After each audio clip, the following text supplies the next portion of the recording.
Ngarud no agpaiso nga kuna tayo nga ada iti dusa nga awan patinggana. Ket hangag paiso iti panagturturog ti kararwa. Hangag paiso nga agpaspasyar ka nagbulbulakbul iti kararwa.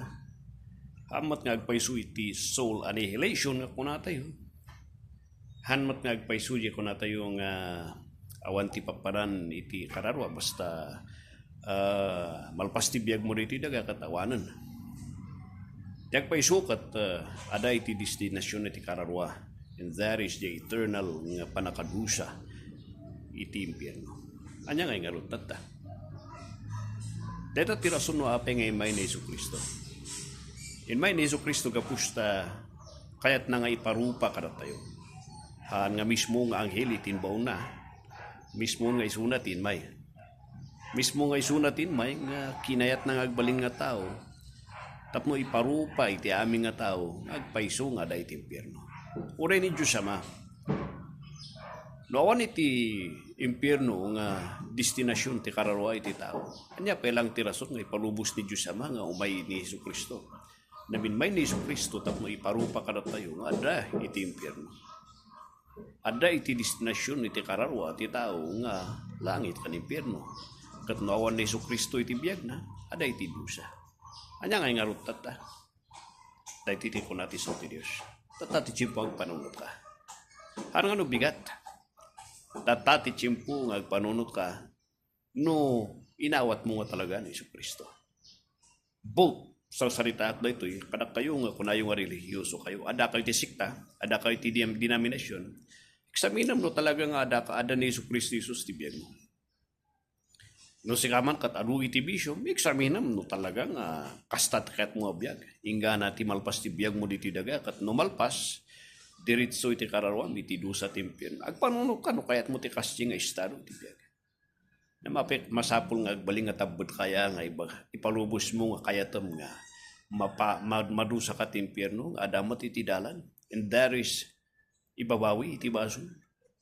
Talkom ni Jesu Kristo manubot kun mangisalakan mo.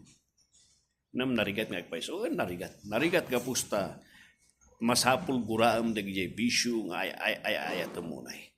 Narigat ka pusta masapul talikudam dagiti nagbanur nga bisbisyo iti lubong nga mangitited iti basit nga ragragsak. Narigat ka pusta adu ti manggura kanya. Guranda ka ti pamilyam, guranda ka ti nagadungatan, no magpanunot ka. Isukat mo ka iti kararwam, iti basit nga palakpak iti tao kat basit nga ragragsak nga iti eternidad mo kat awan patinggana nga dusa kat agurure kanya iti impyerno. Agpanunod ka. So these are the things nga kunak nga examinan tayo. No wonder kung natin John 3:16, for God so loved the world that He gave His only begotten Son, that whosoever believeth in Him should not perish but have everlasting life.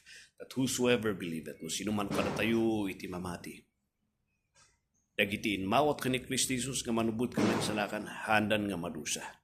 No di ka tada iti biyagdag na nayon, handan nga madusa, iti dusa nga awan patinggana. Agpanunod ka kadwa. Agpanunod ka. Nangag mo ti mensahe tata. Kuna iti sa ti Hebrews chapter 9, mangag mo iti mensahe, ipayat-payat mo lang dito nga mensahe, aday ba kanya? Nakasagana iti lugar di impyerno nga kapudutan kadag iti amin nga tao nga dengen dati mensahe na mahanda nga isimpati pamati da iti Diyos.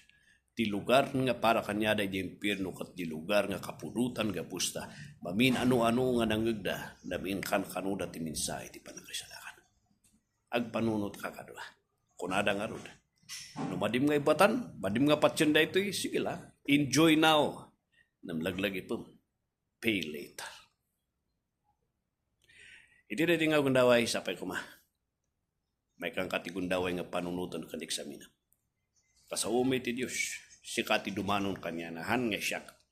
Si kati mangdanon kanya na, diritso ka kanya Kristo Jesus. Kung ay baga, diritso ka kanya Maria. Awan may tulong ni Maria kanya, kung nagiti santo. Diritso mo kat diya mangisalakan. Dinangito di ti biyag na nga perfecto, kompleto, kung umanay ni Iso Kristo. Diritso bisuna, katawato bisuna nga manubot kan mga salakan. God bless you kabsat, and no makatulong rito, casting records tayo. Dawatak nga ituloy yung subscribe. Ituloy yung nga idano. i-share. Ituloy yung i-follow. Can i-like. Kadakkel nga tulong kada kami dito tapno at tuloy na iti-record sa kastoy nga may paspasa. So dahil tilaunay tiyam yabanan kada kayo.